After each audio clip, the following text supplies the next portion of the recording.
Okay students, so today we are going to learn the new topic that is multi-programming with fixed partition. Multiprogramming with fix partition. Multiprogramming એટલે એક કરતાં વધારે process હશે અને fix partition એટલે તમારી પાસે મેમરીનો જે એરિયા છે એમાં તમે મેમરીમાં પાર્ટીશન્સની સાઇઝ જે છે એને ફિક્સ કરી દેશો. અહીંયા તમે નીચે ફિગરમાં જોઈ શકો કે તમારી પાસે ઓપરેટિંગ સિસ્ટમ, આપણી પાસે જ્યારે આપણે સીપીયુ સ્ટાર્ટ કરીએ એટલે ઓપરેટિંગ સિસ્ટમ જે છે એ આપણી રન થાય, બરાબર. તો ઓપરેટિંગ સિસ્ટમને આપણે કેટલી સાઇઝ આપેલી છે તો 0થી લઈને 100 KB, રાઈટ. પછી આપણે જે નેક્સ્ટ પાર્ટીશન બનાવ્યું છે જેનું નામ પાર્ટીશન 1 છે, એને આપણે કેટલા બાઇટ્સ આપેલા છે તો 100 બાઇટ્સ. 200 - 100 કરો તો ટોટલ પાર્ટીશન 1ની સાઇઝ જે છે કેટલું છે તો 100 કિલોબાઇટ્સ છે. એવી જ રીતના પાર્ટીશન 2ની સાઇઝ કેટલી છે તો એ 200 બાઇટ્સ છે. પાર્ટીશન 3ની સાઇઝ જે છે એ 300 બાઇટ્સ છે અને પાર્ટીશન 4ની સાઇઝ જે છે એ 100 કિલોબાઇટ્સ છે.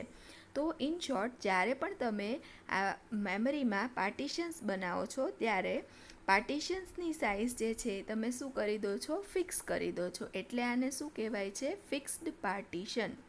મલ્ટીપ્રોગ્રામિંગ, again I am repeating, multiprogramming એટલે ઘણી બધી પ્રોસેસ સાયમલ્ટેનિયસલી રન થશે. હવે તમારી પાસે જે મેમરી પાર્ટ છે એ મેમરી પાર્ટમાં તમે પાર્ટીશન્સ બનાવ્યા છે અને આ પાર્ટીશન્સની સાઇઝ જે છે એ તમે ફિક્સ રાખી દીધી છે. એટલે આ અપ્રોચને કહેવાય છે multiprogramming with fixed partition. Okay, this process allows multiple process to execute simultaneously. આમાં તમે મલ્ટિપલ પ્રોસેસ એક પછી એક રન કરી શકો. Your memory is shared among operating system and various simultaneous running process. તમારો મેમરીનો જે પાર્ટ છે એ કોની વચ્ચે શેર થશે તો ઓપરેટિંગ સિસ્ટમ અને જેટલી પણ એક પછી એક સાયમલ્ટેનિયસ પ્રોસેસ રન થાય છે એ બધાની વચ્ચે મેમરી તમારી શેર થશે. મલ્ટીપ્રોગ્રામિંગ ઇન્ક્રીઝિસ સીપીયુ યુટિલાઇઝેશન. જેમ તમે મલ્ટીપ્રોગ્રામિંગ કરશો એટલું તમારું સીપીયુ યુટિલાઇઝેશન શું થશે, ઇન્ક્રીઝ થશે. CPU can be kept busy almost all time by keeping more than one process simultaneously in memory. તમે એક પછી એક પ્રોસેસને એક પછી એક પાર્ટીશનમાં લોડ કરતા જાઓ અને સીપીયુને એક પછી એક પ્રોસેસ માટે સ્વિચ કરતા જાઓ. તો આ રીતના મલ્ટીપ્રોગ્રામિંગ ઇન્ક્રીઝ થશે અને અલ્ટિમેટલી સીપીયુનું જે યુટિલાઇઝેશન છે એ પણ શું થશે, ઇન્ક્રીઝ થશે. Your memory is divided into fixed size partition. મેં તમને કીધું એમ જે અહીંયા આખી તમારી મેમરી જે છે એ ફિક્સ્ડ સાઇઝના પાર્ટીશન એટલે પાર્ટમાં ડિવાઈડ થાય છે. Size can be equal or unequal for different partitions. જે તમે પાર્ટીશન્સ બનાવો એ ઇક્વલ સાઇઝના પણ હોઈ શકે અથવા અનઇક્વલ સાઇઝના પણ હોઈ શકે. Generally unequal size partition are use for better utilization of memory. Generally આપણે શું કરીએ છીએ, ફિક્સ્ડ સાઇઝ પાર્ટીશનની સાઇઝ ફિક્સ્ડ થઈ ગઈ છે પણ તમે ઇક્વલ સાઇઝ નથી રાખતા, રાઈટ. તો અહીંયા આપણે જોઈ શકીએ કે જેમ મેં તમને કીધું ઓપરેટિંગ સિસ્ટમ જે છે એને 100 કિલોબાઇટ્સ આપ્યા છે, પાર્ટીશન 1ને પણ 100 કિલોબાઇટ્સ આપ્યા છે, પાર્ટીશન 2ને 200, પાર્ટીશન 3ને 300 અને 4ને 100 કિલોબાઇટ્સ આપ્યા છે. તો સાઇઝ જે બધા પાર્ટીશનની છે એ શું છે, અનઇક્વલ છે.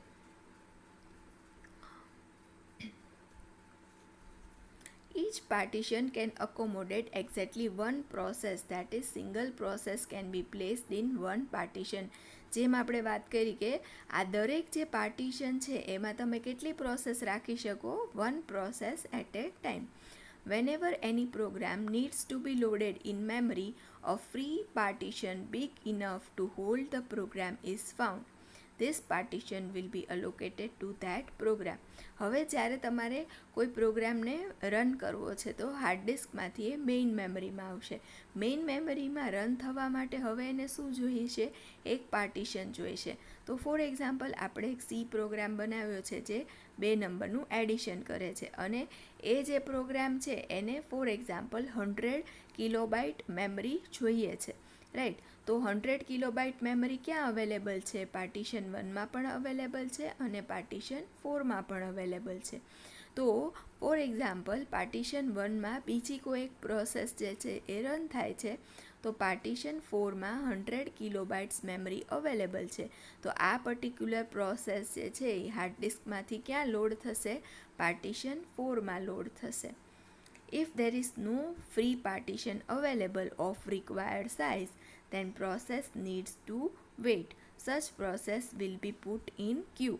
આપણે જેમ વાત કરી કે મારે એક પ્રોગ્રામ રન કરવો છે અને પ્રોગ્રામની સાઇઝ કેટલી છે? તો 100 કિલોબાઇટ્સ છે. 100 કિલોબાઇટ્સવાળા કેટલા પાર્ટીશન અવેલેબલ છે? અત્યારે મારી પાસે 2 પાર્ટીશન અવેલેબલ છે, પાર્ટીશન 1 એન્ડ પાર્ટીશન 4. પણ એવું ઇમેજિન કરો કે પાર્ટીશન 1માં પણ એક પ્રોસેસ રન થાય છે અને પાર્ટીશન 4માં પણ એક પ્રોસેસ રન થાય છે.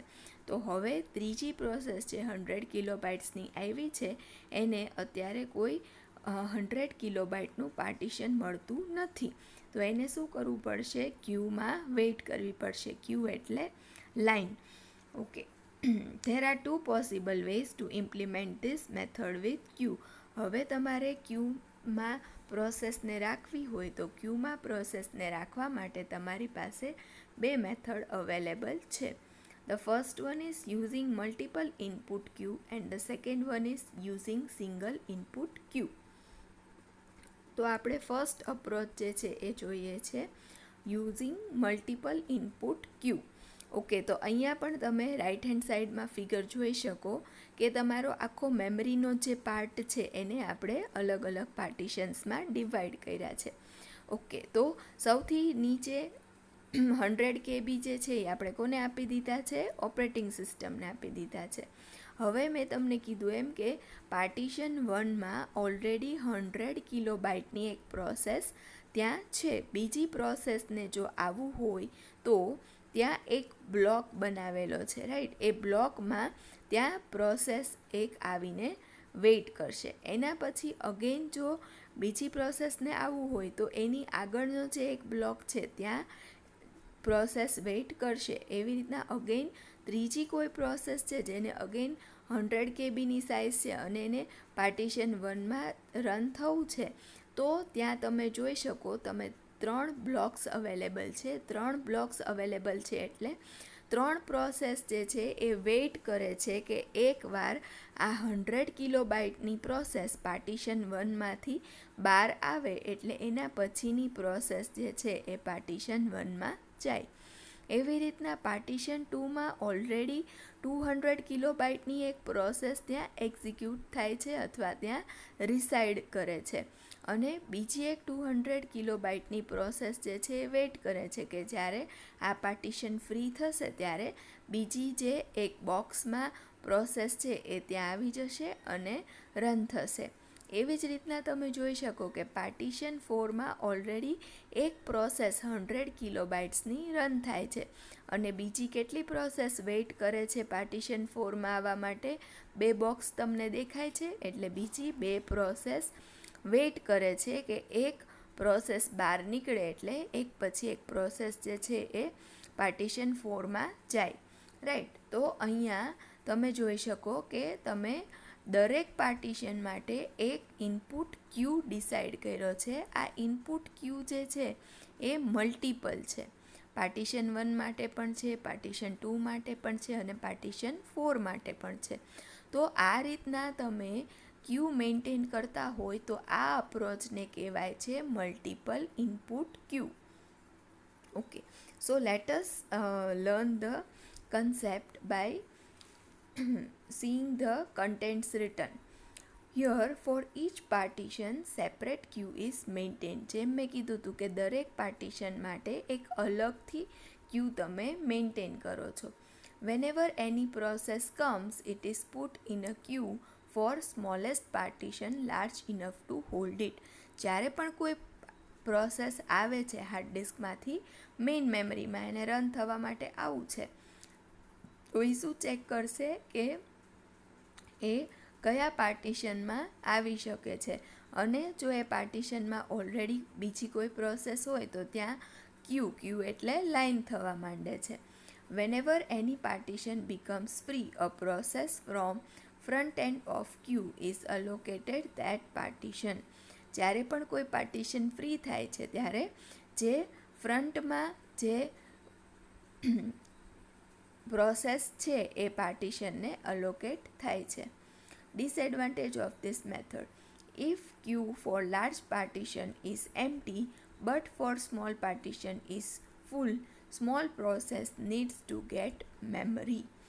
એટલે કે એ લોકો એવું કહેવા માંગે છે કે તમે જુઓ તો પાર્ટીશન 1માં ટોટલ 300 કિલોબાઇટની પ્રોસેસ વેઇટ કરે છે કે 100 કિલોબાઇટની પ્રોસેસ જે છે એ એક્ઝિક્યુટ થઈને બહાર આવી જાય, પછી બીજી 100 કિલોબાઇટ, દેન સેકન્ડ 100 કિલોબાઇટ અને પછી થર્ડ 100 કિલોબાઇટની પ્રોસેસ જે છે એ પાર્ટીશન 1માં આવે. ટોટલ 300 કિલોબાઇટની પ્રોસેસ વેઇટ કરે છે પાર્ટીશન 1માં આવવા માટે. હવે તમે જોઈ શકો કે પાર્ટીશન 3માં 400 કિલોબાઇટ્સ ઓલરેડી ફ્રી છે, પણ પાર્ટીશનની સાઇઝ 100 કિલોબાઇટ છે અને જે પ્રોસેસને રન થવું છે એની પણ સાઇઝ શું છે? 100 કિલોબાઇટ્સ. એટલે પ્રોસેસ જે છે એ પાર્ટીશન 3માં રન થશે નહીં. કેમ રન નહીં થાય? કેમ કે જો ત્યાં પ્રોસેસને રન થવું હોય તો એ કેટલા સાઇઝની પ્રોસેસ હોવી જોઈએ? 400 સાઇઝની. અને તમારી પાસે પ્રોસેસની સાઇઝ કેટલી છે? 100. તો એ ક્યાં રન થશે? ઓબ્વિયસલી પાર્ટીશન 1માં રન થશે. તો તમારી પાસે આમ જુઓ તો 400 કિલોબાઇટ્સ ફ્રી અવેલેબલ છે, પણ એ 100ના મલ્ટિપલમાં નથી. 100ના મલ્ટિપલમાં નથી એટલે જે 100 કિલોબાઇટની પ્રોસેસ છે એમને શું કરવું પડે છે? વેઇટ કરવું પડે છે. So I am again repeating: if queue for large partition is empty, 400 કિલોબાઇટનું પાર્ટીશન કેવું છે? લાર્જ છે અને એ શું છે? એમ્પ્ટી પણ છે. But small partition is full. 100 કિલોબાઇટનું જે પાર્ટીશન છે એ કેવું છે? સ્મોલ પાર્ટીશન છે, પણ એ શું થઈ ગયું છે? ફૂલ થઈ ગયું છે. તો સ્મોલ પ્રોસેસને શું કરવું પડે છે? વેઇટ કરવું પડે છે. શેના માટે વેઇટ કરવું પડે છે? મેમરી લેવા માટે વેઇટ કરવું પડે છે. Here, free memory is available in large partition but it cannot be used for small process. Free memory available છે પણ એ કોના માટે અવેલેબલ છે? લાર્જ પાર્ટીશન માટે. સ્મોલ પ્રોસેસ એને યુઝ કરી શકશે નહીં. This in case given for partition 1 and 3. આ જે કેસ છે એ ઇઝીલી સમજાવ્યો છે પાર્ટીશન 1 અને પાર્ટીશન 3 માટે. પાર્ટીશન 3 જેમ મેં કીધું એમ ખાલી છે, પણ સ્મોલ સાઇઝની પ્રોસેસ જે છે એ પાર્ટીશન 3માં આવી શકશે નહીં. Right. So this was the approach, that is multiple input queue. Again I am repeating: multiple એટલે ઘણી બધી, ઇનપુટ ક્યુ. દરેક પાર્ટીશન ઉપર જો તમે આવી રીતના ઇનપુટ ક્યુ મેન્ટેન કરતા હોય તો એને કહેવાય છે multiple input queue. Okay. Now the next approach is single input queue. Single input queue એટલે તમે અહીંયા જોઈ શકો કે દરેક પાર્ટીશન માટે આપણે હવે એક જ ક્યુ તમને દેખાય છે. બ્લુ કલરના જે બોક્સીસ છે એ શું ઇન્ડિકેટ કરે છે? કે એમાં પ્રોસેસીસ છે અને પ્રોસેસીસને પાર્ટીશનમાં રન થવું છે. તો અહીંયા આપણે ઉપર જોયું કે તમે દરેક પાર્ટીશન માટે અલગ અલગ ક્યુ જે છે એને મેન્ટેન કરો છો, પણ અહીંયા હવે એક જ ક્યુ જે છે એ બધા પાર્ટીશન વચ્ચે શેર થશે. તો અહીંયા ઇનપુટ ક્યુ કેટલી છે? સિંગલ. એટલે આ જે મેથડ છે એનું નામ શું પડ્યું છે? Single input queue method. Here only single queue is maintain for all partitions. અહીંયા આપણી પાસે કેટલા પાર્ટીશન્સ અવેલેબલ છે? 4 પાર્ટીશન. અને એ 4 પાર્ટીશન માટે આપણે કેટલી ક્યુ મેન્ટેન કરીએ છીએ? એક સિંગલ ક્યુ મેન્ટેન કરેલી છે. Whenever any partition becomes free, a process from queue is selected which can be hold for that partition. જ્યારે પણ કોઈ એક પાર્ટીશન તમને અહીંયા ફ્રી દેખાશે ત્યારે પ્રોસેસની જેટલી પણ સાઇઝ છે એટલા સાઇઝનું એક પાર્ટીશન જે છે એને આપવામાં આવશે. Okay, advantage implementation is simple. Implementation simple છે. પ્રોસેસિંગ ઓવરહેડ આર લો. આગળના અપ્રોચમાં તમારે અહીંયા ચેક કરવું પડતું હતું કે પાર્ટીશન 1 જે છે તો કેટલી પ્રોસેસ જે છે એ અત્યારે વેઇટિંગ સ્ટેટમાં છે, કેટલી પ્રોસેસ જે છે એ રનિંગ સ્ટેટમાં છે, એવું તમારે દરેક પ્રોસેસ માટે નોટ કરવું પડતું હતું. જ્યારે અહીંયા તમે એક સિંગલ ક્યુ ઇમ્પ્લિમેન્ટ કરો છો એટલે એનું પ્રોસેસિંગ ઓવરહેડ શું થશે? લો થશે. ડિસએડવાન્ટેજ છે ડિગ્રી ઓફ મલ્ટીપ્રોગ્રામિંગ ઇઝ ફિક્સ્ડ. મલ્ટીપ્રોગ્રામિંગ એટલે તમારું પ્રોસેસર જે છે એ એક પ્રોસેસમાંથી બીજા પ્રોસેસમાં સ્વિચ કરે. શેના માટે? તો સીપીયુનું યુટિલાઇઝેશન વધારવા માટે. તો અહીંયા સીપીયુ જે છે એ અલ્ટિમેટલી 4 પ્રોસેસ વચ્ચે સ્વિચ કરી શકે. કેમ 4 પ્રોસેસ વચ્ચે? કેમ કે આપણી પાસે કેટલા પાર્ટીશન અવેલેબલ છે? 4 પાર્ટીશન અવેલેબલ છે. સો here degree of multiprogramming will be fixed. The number of maximum possible process that can be executed simultaneously cannot be changed. તમે અત્યારે એવું ડિસાઇડ કર્યું હોય કે મારે એક સાથે 4 પાર્ટીશનવાળી પ્રોસેસ જે છે એને સાયમલ્ટેનિયસલી રન કરાવી છે, તો એકવાર તમે આ ડિસાઇડ કરી લો પછી તમારા પાર્ટીશન્સ જે છે એ ચેન્જ થઈ શકે નહીં. Here partition are of fixed size. Partition તમે જે બનાવ્યા છે એ બધાની સાઇઝ શું હશે? ફિક્સ હશે. So any space in partition not use by process is wasted. For example, મેં દરેક પાર્ટીશનની સાઇઝ શું રાખી છે? 200 કિલોબાઇટ્સ. એટલે કે પાર્ટીશન 1 પણ 200 કિલોબાઇટનું છે, પાર્ટીશન 2 પણ 200 કિલોબાઇટ, એવી રીતના 3 અને 4 પણ 200 કિલોબાઇટ્સના છે. હવે હું જે પ્રોસેસ રન કરું છું એ કેટલા બાઇટની છે? 100 બાઇટની. તો 200માંથી 100 માઇનસ કરો તો 100 બાઇટ જે છે એ ક્યાં વેસ્ટ થયા? પાર્ટીશન 1માં વેસ્ટ થયા. એવી જ રીતના મારે 50 કિલોબાઇટની પ્રોસેસ રન કરવી છે પાર્ટીશન 2માં, તો ટોટલ 150 કિલોબાઇટ જે છે એ શું થાય છે? વેસ્ટ થાય છે. તો આ રીતના જે મેમરી વેસ્ટ થાય છે એને શું કહેવાય છે? Internal fragmentation.